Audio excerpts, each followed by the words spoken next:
Hello and welcome to Lavneesh Sir की class. This is Directorate of Education GNCT of Delhi's worksheet number 32, and it is only for class 10 students. It has taken from the subject Social Science History, and we will learn and understand and continue the chapter Nationalism in Europe in this worksheet. So students, आज की इस worksheet में भी हम इसी lesson को nationalism in Europe को continue करेंगे और जानेंगे किस तरह से जो नेशनलिज्म की फीलिंग है वो यूरोप में बढ़ती चली गई, स्प्रेड होती चली गई और यहाँ तक कि फिर धीरे धीरे अभी पिछले तो हमने यूनिफिकेशन ऑफ इटली और यूनिफिकेशन ऑफ जर्मनी के बारे में समझा था, आज हम यूनिफिकेशन इन ब्रिटेन के बारे में भी समझेंगे। देखिए एक बात आपको मैं बता दूं, अगर आपको लगता है कि क्वेश्चन के आंसर्स लॉन्ग हैं तो आप उन्हें छोटे भी कर सकते हैं।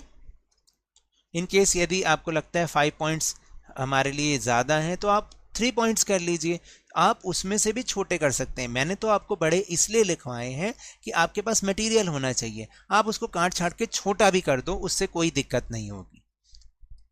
सो without wasting our time, let's start and understand with मी।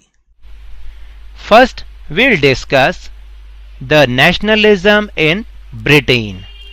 आज हम जो पढ़ने वाले हैं वो ये पढ़ेंगे कि किस तरीके से ब्रिटेन में भी नेशनलिज्म की फीलिंग अराइज हुई और धीरे धीरे वहां पर भी नेशनलिज्म स्प्रेड होने लग गया। जैसे कि अगर आपको पता हो कि इससे पिछली वर्कशीट्स में हमने यही पढ़ा कि जो सबसे पहले जो नेशनलिज्म की फीलिंग जो स्प्रेडिंग हुई, उसका स्प्रेड हुआ वो फ्रेंच रेवोल्यूशन से हुआ 1789 से, और हम सब ने देखा कि किस तरीके से वहां पर डेमोक्रेसी आई भी। लेकिन 1804 में जब नेपोलियन ने वापस से फ्रांस पे कब्जा कर लिया तो उसने क्या किया कि आसपास की जितनी कंट्रीज थी उसको भी टेक ओवर कर लिया। लेकिन 1814 के बाद जब वो हार गया, उसके बाद जितने भी स्टेट्स थे, जितने भी जो नेबरिंग कंट्रीज थे, वहां पर सबने मिलके क्या किया कि वो फिर से जो कंजर्वेटिज्म है उसी को ही वो उन्होंने बढ़ाना शुरू कर दिया। और इसके लिए तो एक ट्रीटी भी हुई थी, ट्रीटी ऑफ वियना 1815 में। तो यही हम देख रहे थे। लेकिन ये चीज़, ये सिस्टम जो है बहुत ज़्यादा दिन तक नहीं चल पाता, फिर लोग इसको अपोज करना शुरू कर देते हैं। तो ग्रेजुअली ये ना केवल यूरोप में बल्कि जो मिडिल ईस्ट कंट्रीज जो हैं, जो ऑटोमन एम्पायर था, उसमें भी धीरे धीरे ये जो चीज़ें थी वो फैल रही थी। लोग भी अब अपने आप को इस चीज़ से अलग करना चाहते थे। वो मोनार्की में बिलीव नहीं करते थे, बल्कि वो चाहते थे कि डेमोक्रेसी हो, वहाँ पर सब लोगों का ही जो है वहाँ पर रूल होना चाहिए। तो इसलिए आज हम सबसे पहले जो डिस्कस कर रहे हैं वो नेशनलिज्म इन ब्रिटेन के बारे में पढ़ रहे हैं। The formation of the nation state was not the result of a sudden upheaval or revolution, but was the result of long drawn out process. जो ब्रिटेन जो पहले तो ब्रिटेन कोई नेशन स्टेट था नहीं, लेकिन वहां पर जब ये बना तो ये कोई अचानक से नहीं बना या कोई किसी रेवोल्यूशन के कारण नहीं बना, बल्कि ये प्रोसेस एक लंबा प्रोसेस था जिसके थ्रू ये नेशन स्टेट बना। There was no British nation prior to the 18th century, यानी 18th century से पहले कोई भी ब्रिटिश नेशन जैसी कोई चीज नहीं थी। The English nation steadily grew in wealth, importance and power and was able to extend its influence over the other nation of the islands. तो ये जो इंग्लिश नेशन था इसने क्या किया था कि धीरे धीरे अपनी वेल्थ को बढ़ाया, अपनी जो पावर को बढ़ाया। कैसे बढ़ाया कि जो बहुत सारे दूसरे नेशंस थे उनके ऊपर अपना इन्फ्लुएंस क्रिएट किया, उनको अपने कब्जे में ले लिया, और ना केवल स्टेट्स को बल्कि बहुत सारे आइलैंड्स को भी उसने टेक ओवर कर लिया। The English parliament seized power from monarchy in 1688, और 1688 में क्या था, इससे पहले क्या हो रहा था, मोनार्की हो रही थी वहां पर, लेकिन इंग्लिश पार्लियामेंट ने 1688 में उसकी पावर को सीज कर दिया और अब वहां पर पार्लियामेंट्री रूल आ गया। The United kingdom of great Britain was formed in 1707 with England and Scotland, और 1707 में इंग्लैंड और स्कॉटलैंड ने एक ग्रुप फॉर्म किया जिसका नाम रखा United kingdom of great Britain. After the failed revolt of 1798, Ireland was forcibly incorporated into the United Kingdom in 1801 और जो स्कॉटलैंड था वो इसमें बिल्कुल नहीं मिलना चाह रहा था, इसलिए उसने एक रिवोल्ट भी किया 1798 में, लेकिन वो फेल हो गया और आयरलैंड को फोर्सिबली यूनाइटेड किंगडम में इनकॉर्पोरेटेड कर दिया गया। तो इसका जो रिजल्ट है वो आप आज भी देखिए, आज भी आयरलैंड उस ग्रेट ब्रिटेन से अलग होने की बहुत ज़्यादा कोशिश कर रहा है। The symbol of new Britain were actively promoted, और जो सिंबल्स थे इस नए ब्रिटेन के उसको बहुत ज़्यादा प्रमोटेड किया गया, उसको बहुत ज़्यादा फैलाया गया। Now we'll move on the another topic of this worksheet which is Greek war of independence, यानी ग्रीक ने किस तरह से अपनी इंडिपेंडेंस के लिए वॉर किया। Greek was the part of the Ottoman Empire since 15th century, यानी 15th सेंचुरी से जो ग्रीक था वो ऑटोमन एम्पायर का एक पार्ट था। और आप जानते हैं ये जो ऑटोमन एम्पायर था ये बहुत बड़ा एम्पायर था, आज की जो बहुत सारी कंट्रीज हैं वो इसका पार्ट थी और ग्रीक भी उनमें से इसी का ही एक पार्ट था। The growth of revolutionary nationalism after French Revolution 1789 sparked off a struggle for independence among Greeks। तो ये जो ग्रीक्स थे इन्होंने इस रेवोल्यूशनरी नेशनलिज्म जो कि फ्रेंच रेवोल्यूशन के बाद स्टार्ट हुआ था इसके बारे में सुन रहा था और इसने ग्रीक्स के अंदर भी एक इंडिपेंडेंस को लेने की, एक उसके लिए स्ट्रगल करने की एक चिंगारी भड़का दी। The struggle for independence stated in 1821, और इस तरीके से जो 1821 में ये जो इंडिपेंडेंस के लिए स्ट्रगल था वो स्टार्ट हो गया। Nationalists in Greece got support from the other Greeks living in exile and also from many West Europeans। ये जो जब ये स्ट्रगल शुरू हुआ तो ना केवल जो वहाँ के ग्रीक लोग थे उनका तो सपोर्ट मिला ही, बल्कि उन ग्रीक्स का भी सपोर्ट मिला जो कि एग्जाइल में रह रहे थे। एग्जाइल का मतलब होता है जब अपने देश से निकलकर किसी दूसरी कंट्री में लोग रहते हैं, और इसके साथ साथ जो बहुत सारे वेस्ट यूरोपियंस थे उनका भी सपोर्ट इन नेशनलिस्ट को मिला। Many poets and artist mobilised public opinion to support Greek struggle, और इसमें ना केवल बहुत सारे लोगों ने, आर्मी ने तो पार्ट लिया ही लिया, लेकिन बहुत सारे जो पोइट्स थे, आर्टिस्ट थे, उन्होंने भी इस पब्लिक ओपिनियन को जो कि और आगे बढ़ाया। कौन से पब्लिक ओपिनियन को कि भाई कि हमें ग्रीक स्ट्रगल को सपोर्ट करना चाहिए, इस ओपिनियन को उन्होंने सब में फैलाया अपने अपने थ्रू, अपने मीडियम के थ्रू, जिस भी मीडियम से वो फैला सकते थे उन्होंने फैलाया। The English poet Lord Byron organized funds and later went to fight in the war where he died of fever in 1824। और इसमें जो एक बहुत ही इंपॉर्टेंट इंग्लिश पोइट थे लॉर्ड बायरन, उन्होंने फंड्स भी इकट्ठा किया, वो फाइट भी लड़ने गए, लेकिन बदकिस्मती से उनको फीवर हुआ और 1824 में ही डाइड, वो मर गए।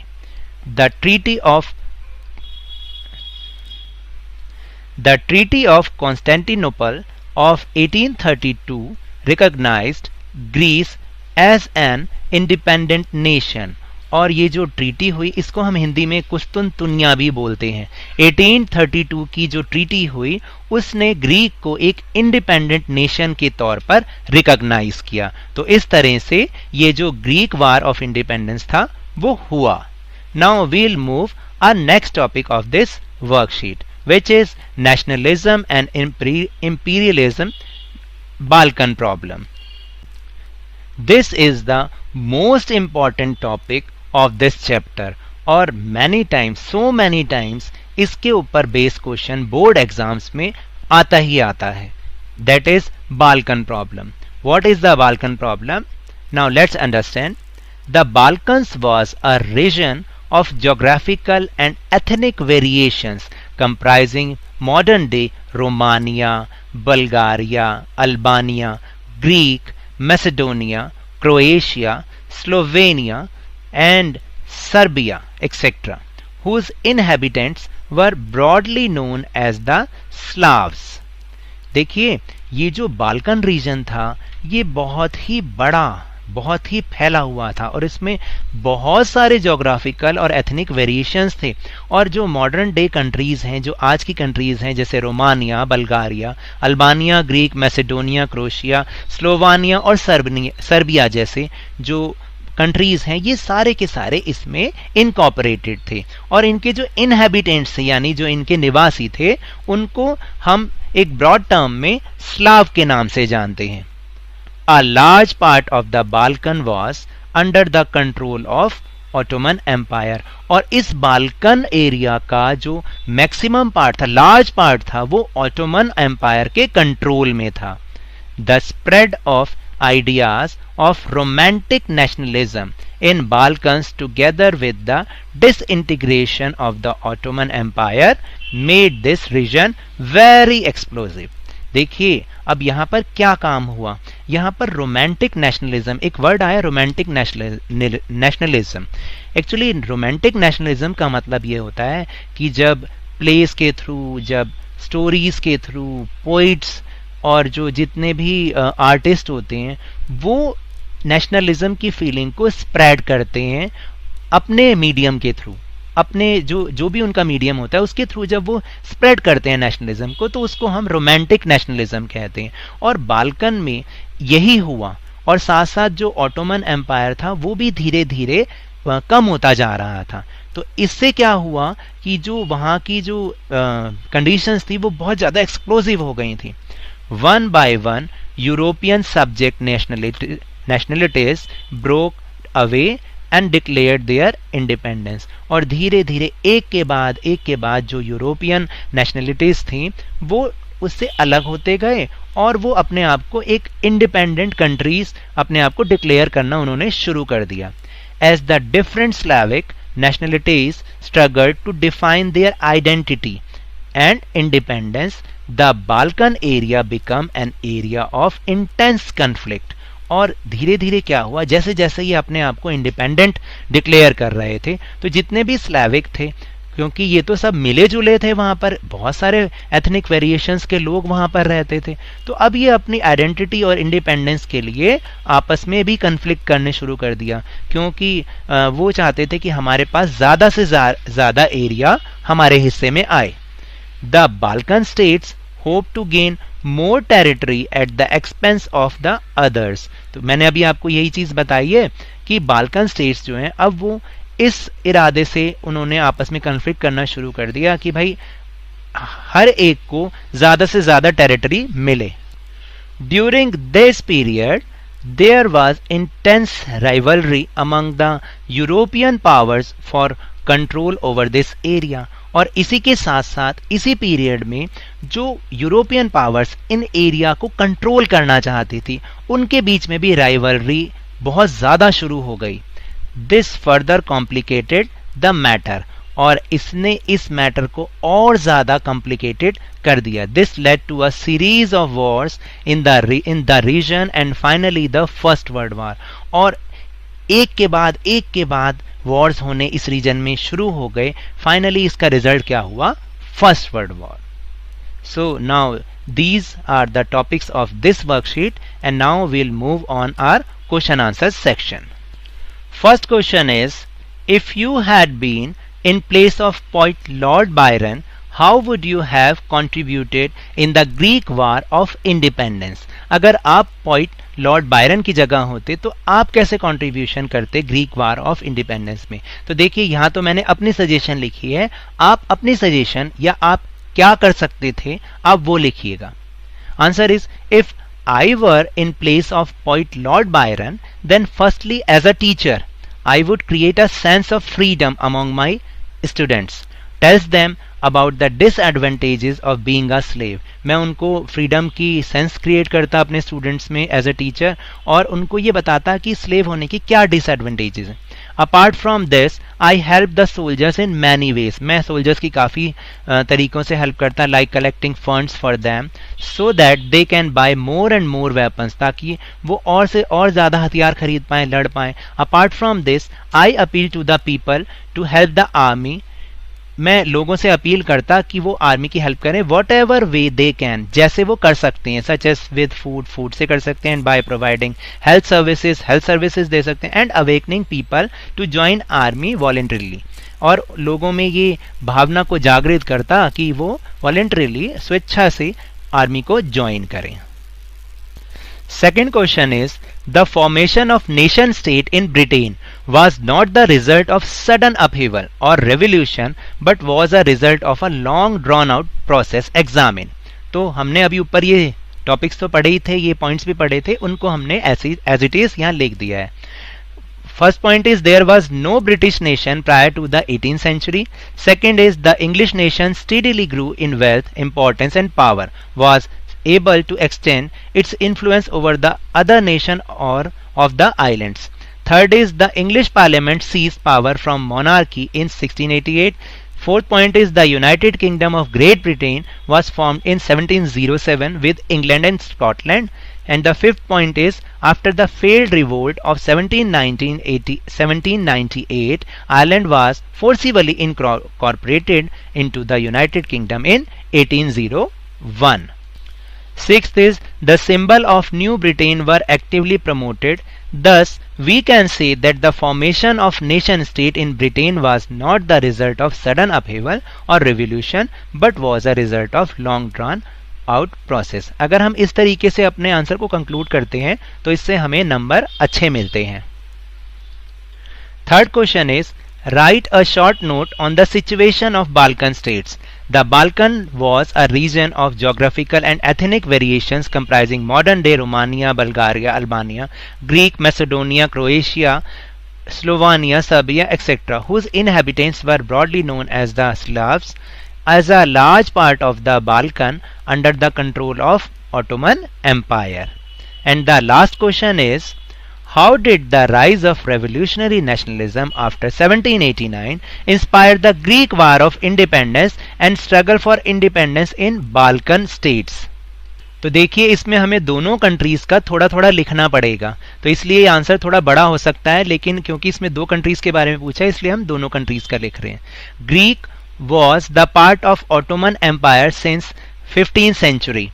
The growth of revolutionary nationalism after French Revolution 1789 sparked off a struggle for independence among Greeks. The struggle for independence stated in 1821. ये हमने आपको पूरा समझाया है। Nationalists in Greece got support from the other Greeks living in exile and also from many West Europeans. Many poets and artists mobilized public opinion to support Greece struggle. देखिए कहीं हमने Greek लिखा है, कहीं ग्रीस लिखा है, दोनों का मतलब सेम है। और बाल्कन के बारे में क्या लिखना है? A large part of Balkans was under the control of Ottoman Empire. The spread of ideas of romantic nationalism in Balkans together with the disintegration of Ottoman Empire and made this region very explosive. One by one, European subject nationalities broke away and declared their independence. As the different Slavic nationalities struggled to define their identity and independence, the Balkan area became an area of intense conflict. So now that's all for this worksheet. अगर मेरे इस तरह समझाने से अब आपको समझ में आने लगा है तो इस चैनल और वीडियो को लाइक कीजिए, शेयर कीजिए, और अगर आप नए हैं ना तो सब्सक्राइब भी कर लीजिए। But remember, whenever you will go outside, please wear your mask, और जब भी आपकी टर्न आए कोरोना की वैक्सीनेशन ज़रूर लगवाएं, क्योंकि कोरोना को हराना है और ज़िंदगी को एक बार फिर से सुहाना बनाना है। इसी उम्मीद के साथ थैंक यू वेरी मच।